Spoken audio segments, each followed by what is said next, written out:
E aí, pessoal, como é que vocês estão? Tudo bem, gente?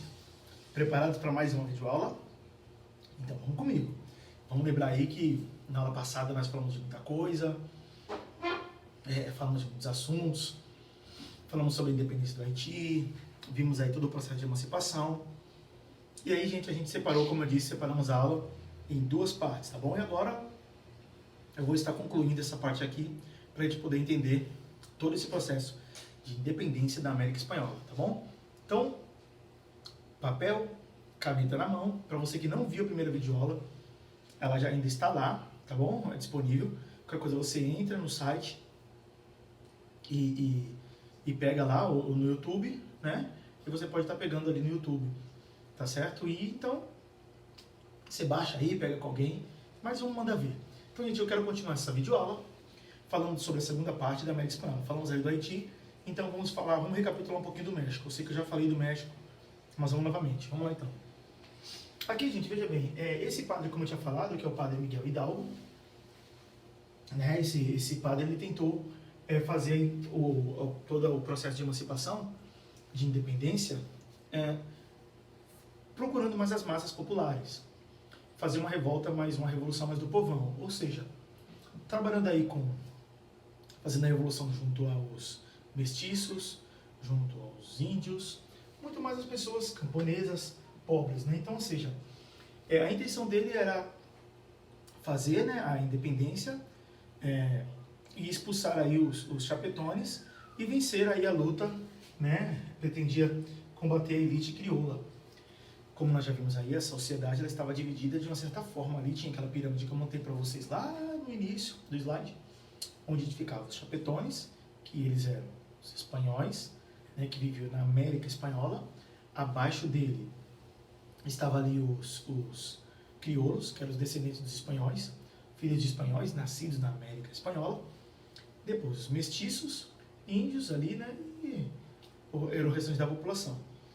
Então, ou seja, na verdade, como eu disse para vocês, a elite crioula ela sempre quis fazer essa independência, mas existia sempre um medo que essa independência acontecesse aí, justamente, tinha esse medo que essa independência acontecesse justamente como aconteceu no Haiti, que fosse a Revolução do Povão.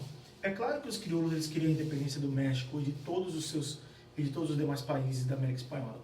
Só que existia um certo medo, existia um certo receio que essa emancipação fosse feita pelo povão, pelas classes mais pobres. E não, eles queriam que fosse por um grupo, né? Apenas um grupinho, que nós vamos ver isso lá na frente. Então esse padre, né, padre Miguel Hidalgo, como vocês estão vendo aí a imagem, ele tenta fazer a independência do México, mas ele acaba aí sendo fuzilado, né? acabou sendo morto, não deu tempo, né? Não conseguiu fazer. Mas isso não significa que a causa dele tenha sido em vão não, tá, gente? Ele, de qualquer forma, de certa forma, ele abre as portas aí para a emancipação, para a independência do México. Porque a gente sabe que eu já falei para vocês até na vídeo anterior, que a independência ela não consegue, de repente está todo mundo numa boa, chega lá e quer saber, vou fazer a independência, vou fazer, vai ser agora. Não, não é assim. É todo um processo. Então a independência do México, ela dá-se início aqui, desde a Revolução do padre Miguel Hidalgo, né? E depois, posteriormente, com José Maria Morelos, vai começar dessa forma. Então, a ideia, a princípio, era colocar as massas populares, né, para fazer essa independência, o que seria justo, né, mas não foi dessa forma. Então, ou seja, houve uma briga, né, entre os chapetones ali, também contra as potências, a própria Espanha, que não queria isso, e isso enfraquece tanto a Espanha, que já vinha fraca desde as guerras de Napoleão Bonaparte, que eles foram expulsos, os franceses foram expulsos da Espanha somente em 1813, mas desde 1810 ele já estava acontecendo vários movimentos de emancipação aqui na América Espanhola, como nós vimos em Caracas, em Buenos Aires, em Santiago, já tinha em Bogotá, já tinha várias tentativas ali de emancipação, né? Então, ou seja, era o que vinha acontecendo aí na América Espanhola. Então, todo esse processo, eles aproveitaram o momento que a Espanha estava mais fraca para tentar. E lembrando-se que isso atrapalhou essa briga, né, entre a metrópole e o povão do México, né, vou dizer o povão, usar esse termo, acabou enfraquecendo os dois lados. E quem saiu uma melhor foi justamente a elite crioula, porque não teve ferida. Saiu um lado ferido e o outro também. Vamos continuar. Aí a gente vê aqui que eu coloquei, ó, o que ele propunha, né, o padre Miguel Hidalgo. Ele propunha o fim da escravidão e a distribuição das terras para os nativos. O movimento foi derrotado e o padre Hidalgo ele acabou sendo executado ali em 1811. Né? E depois o padre José Maria Morelos ele acaba dando continuidade, né? E até 1815, mas derrotado e também foi fuzilado. Né? Então você pode ver que a pena de morte ela era legítima e legal, lamentavelmente. Mas era dessa forma. Então houve essas tentativas aí de emancipação no México, mas vamos ver isso com um general chamado Iturbide, né? Foi o general Iturbide, como nós vamos ver aqui, ó. Agustín Iturbide, olha lá. Vamos lá então. O descontentamento com as elites, com relação à metrópole, levou a um novo movimento liderado pelo general Agustín Iturbide. Vitorioso em 1821, Iturbide foi coroado imperador com o nome de Agustín I. Então, mas ele faz essa emancipação, ele acaba prendendo também alguns outros que eram contra a Revolução, obviamente, muita gente acabou morrendo, e ele acaba se coroando aí, sendo colocado como imperador. Mas, depois de algum tempo, como eu coloquei aqui em 1823, ele foi derrubado e foi instaurada uma república em 1824. Você pode ver aí, gente, você pode observar aí, desde quando a gente viu falando desde o Haiti, e quando eu dei toda aquela introdução sobre a aula, a gente pode observar aí, eu até falei isso na outra videoaula, vou repetir para aqueles que não viram, eu vou repetir aqui para você, que todos os países da América Latina, né, eles romperam os laços com a metrópole, acabaram com a monarquia e colocaram fim na escravidão. Só o Paraguai que depois continuou com uma república escravista, em uma escala bem menor, mas era escravista. E posteriormente, acabaram, né? Depois eles acabaram. O Brasil e todos os países da América Latina foi o único país que manteve os laços com a antiga metrópole, Portugal, manteve a monarquia e manteve a escravidão. Lamentavelmente, e adotando uma política liberal. E ainda digo mais, a monarquia aqui no Brasil ainda chegou ainda com caráter absolutistas, com a Constituição de 1824, quando foi uma Constituição otorgada por Dom Pedro I. Né? Ainda continuou um poder moderador, que estava acima dos três, perdão, não deixava de ser uma monarquia absolutista aqui no Brasil. Então você pode ver a história do Brasil não necessariamente precisa ser igual às dos outros, mas ficou no mínimo estranho, né? Fica no mínimo estranho isso, né? Mas uma coisa que Dom Pedro I ele fez foi bacana, manteve a união do território brasileiro, enquanto na América Latina, na América Espanhola, houve a fragmentação dos países. Então foram várias repúblicas ali foram formadas. Dom Pedro I conseguiu manter a união de todas as províncias, né? Que hoje nós chamamos de estados. Tá bem? Vamos lá então. Aqui a gente traz então a América Central, né? A América Central. A região da Capitania Geral da Guatemala manteve-se com o México até 1823. Quando então foram estabelecidos os Estados Unidos da América Central, formados pela Guatemala, El Salvador, Honduras, Nicarágua e Costa Rica. Aqui, gente, ó, Honduras, Guatemala, Nicarágua, El Salvador e Costa Rica, formou-se um país que era chamado Estados Unidos da América Central. Mas aqui, gente, existia um problema, né? Essa é a minha opinião, tá, gente? E de muitos historiadores também. Essa é a minha opinião. Você tem todo o direito de discordar do que eu vou falar aqui. Acredito que seria melhor, tanto para a América do Sul, se esse país da América Espanhola tivesse se tornado um país só, né? Como queria aí Simão Bolívar, né? Então seria muito melhor para eles. Acredito eu, não sei, que seria mais forte. Seria um país bem mais forte, né? Mas lembre-se de uma coisa, nem a Inglaterra, nem os Estados Unidos, eles gostariam dessa união. Então o que eles puderam, principalmente a Inglaterra, nem os Estados Unidos também, tá? O que eles puderam fazer para levantar essas, de certa forma, esses países acabaram sofrendo uma ingerência dessas potências, que os Estados Unidos não era uma potência como hoje, obviamente, mas deixava de ser um país muito forte, né? Não era como a Inglaterra, uma França, mas era um país forte, né? Era o mais forte da América. Então, assim, Claro que houve muita ingerência desses países para que as lideranças locais tivessem os seus poderes locais e não formassem um país só. Porque ficaria muito mais fácil para a Inglaterra e para os Estados Unidos, com esses países fragmentados e tivessem algumas contendas entre si, essa fragmentação os tornaria mais fracos e estariam mais vulneráveis ao imperialismo estadunidense. Tá? Então, era uma coisa que eles não queriam de forma nenhuma. Então, que eles puderam, de certa forma, eles sofreram essa ingerência, né?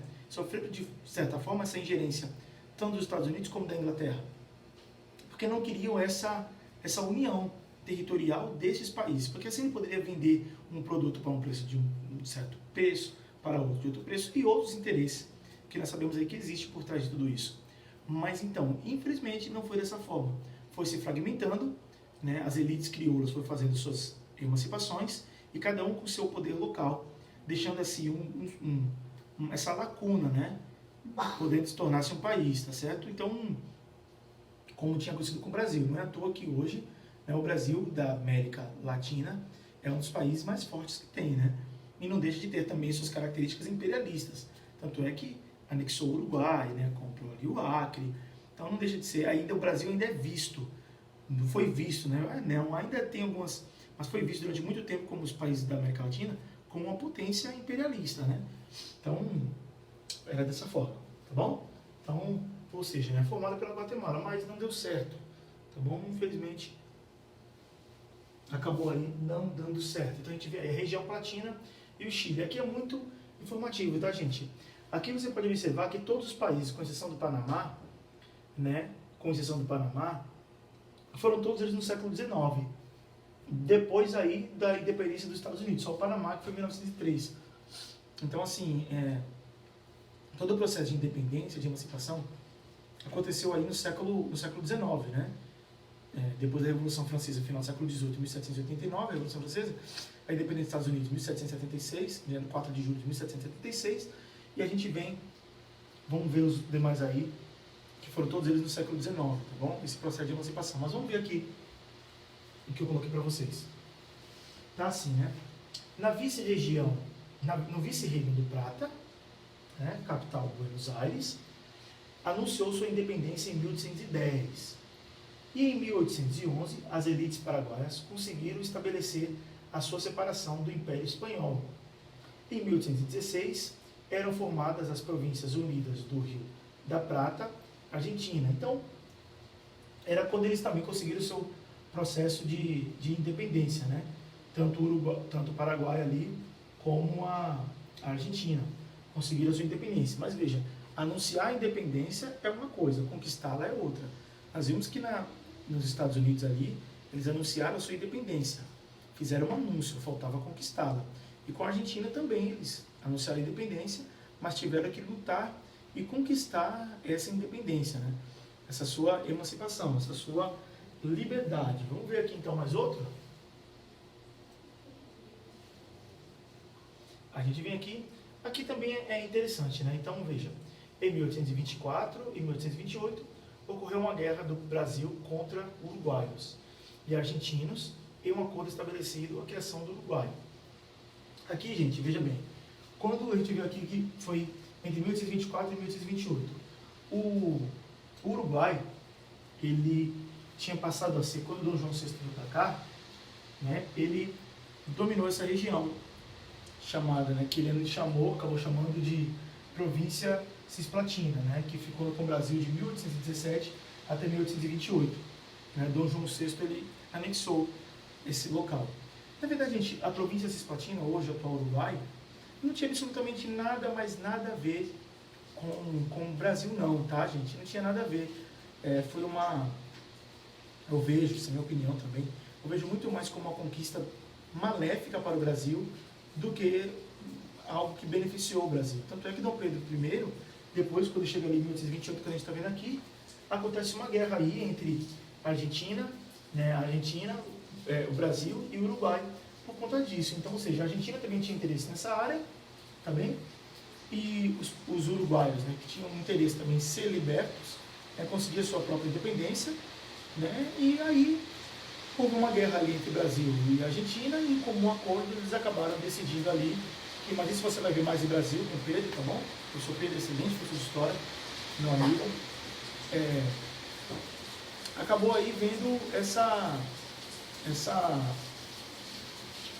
acordo.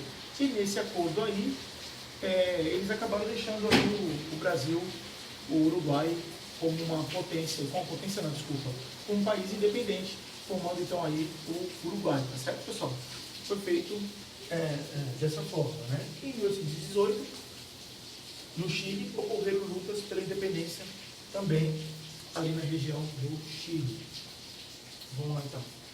A Grande Colômbia e o Peru. Aqui fala daquela parte que eu falei para vocês, né? Simão Bolívar, o que ele queria fazer? O projeto de Simão Bolívar era justamente poder unir, fazer a independência e unir os países da América Espanhola. Esse era o projeto dele, tá certo? Então, onde ele queria fazer a chamada Grande Colômbia. Simão Bolívar conseguiu conquistar a Venezuela em 1821. Ele reuniu a Venezuela, a Colômbia, o Equador e o Panamá, que passou a ser designado Grande Colômbia, tá bem? A Grande Colômbia. Tropas lideradas por San Martín auxiliaram a guerra contra os espanhóis, definitivamente batidos em 1826. Então, tanto San Martín e Simão Bolívar tinha esse objetivo, né, de fazer a chamada Grande Colômbia. Mas, como eu já disse anteriormente, a influência é muito grande, tanto essa ingerência, né, que eles sofreram, as elites locais acabaram sofrendo tanto da Inglaterra como dos Estados Unidos, não foi possível. Uma coisa que Dom Pedro I conseguiu fazer, tá certo? Mostra aí que Dom Pedro I era um camarada bem antenado para as coisas, as questões políticas que estavam acontecendo, tá bem? Um camarada preparado. Eu montei um esquema aqui para a gente poder entender como se fosse uma espécie de um, para vocês entenderem a independência de Cuba, tá bom? Então vamos entender aqui, a gente fala muito e não fala tanto de Cuba, né? Então vamos entender como é que foi essa independência de Cuba. Eu montei um esqueminha aqui para vocês entenderem, tá bem? Então vamos lá. Em 1868 e 1878, os cubanos se rebelaram contra a Espanha, mas foram derrotados. Então a gente pode ver aquela coisa que eu falei. A independência, a emancipação não acontece assim. Ela é todo um processo, tá bom? Vamos lá. 1868 a 1878, os cubanos aí se rebelaram contra a Espanha, mas acabaram sendo derrotados. Então, um confronto que durou aí 10 anos, né? Depois, em 1895, negros libertos, trabalhadores rurais e profissionais liberais retomaram a luta contra a metrópole. Então, eles tentam aí pela segunda vez essa independência, né? Principalmente negros libertos, trabalhadores rurais e profissionais liberais. Lutaram aí contra a Espanha. Quando chega em 1898, com o apoio dos Estados Unidos, declararam guerra contra a Espanha. Então, eles são derrotados aqui, mas com o apoio dos Estados Unidos. Então, ou seja, mostra aí um fato direto, uma interferência, agora já não é mais ingerência, agora já é um fato direto dos Estados Unidos entrando já nessa guerra, né, pela independência de um país vizinho, Cuba, uma ilha, né, uma ilha ali. Então, a gente já pode ver a interferência direta dos Estados Unidos para aquela coisa, né, depois, posteriormente, América para os americanos, né, com o apoio dos Estados Unidos, que declararam guerra contra a Espanha. Então, vamos lá. Aí aqui, né, os espanhóis assinaram um tratado com os Estados Unidos, reconhecendo a independência cubana. Claro, você pode ver que a independência ela começa aqui em 1688 e ela vai aí ser confirmada em 1898. Então, os espanhóis assinaram um tratado com os Estados Unidos, reconhecendo a independência cubana. Mas essa independência ela ia ter um preço alto para os cubanos, que até hoje, ou seja, essa independência não, desculpa, essa ajuda que tiveram dos Estados Unidos tem consequências ali fizeram um acordo em 1901, mais de 100 anos depois, os cubanos vêm sofrendo com esse apoio na independência. Veja bem aí, ó. Quando foi em 1901, né, 1901, na elaboração da Constituição cubana, os Estados Unidos impuseram a emenda Platt, ou seja, impuseram a emenda Platt. Essa emenda Platt dava autorização aos Estados Unidos ter alguns benefícios, né, nas questões, alguns privilégios nas questões políticas e econômicas da nova República Cubana.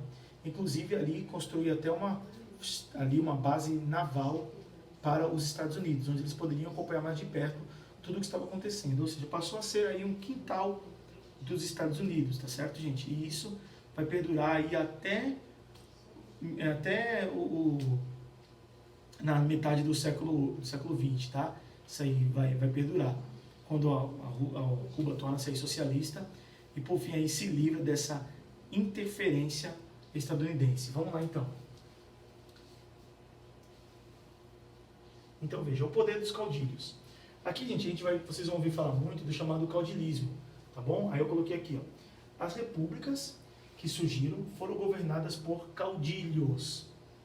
Quem eram os caudilhos? Militares com liderança popular, que, após ascender ao poder por meio de golpes de Estado, mantiveram as estruturas sociais e econômicas herdadas do período colonial. Ou seja, gente, quando a independência na América Espanhola, durante muito tempo eles ficaram nas mãos dos Estados Unidos depois da independência. Livraram-se aí da metrópole da Espanha, mas ficaram muito mais na mão dos Estados Unidos, que por certas vezes apoiavam até umas ditaduras, inclusive a ditadura de Porfírio Díaz no México, que já estava lá há 10 anos, mas isso é uma outra história, na Revolução Mexicana, que vocês vão estudar somente no próximo ano.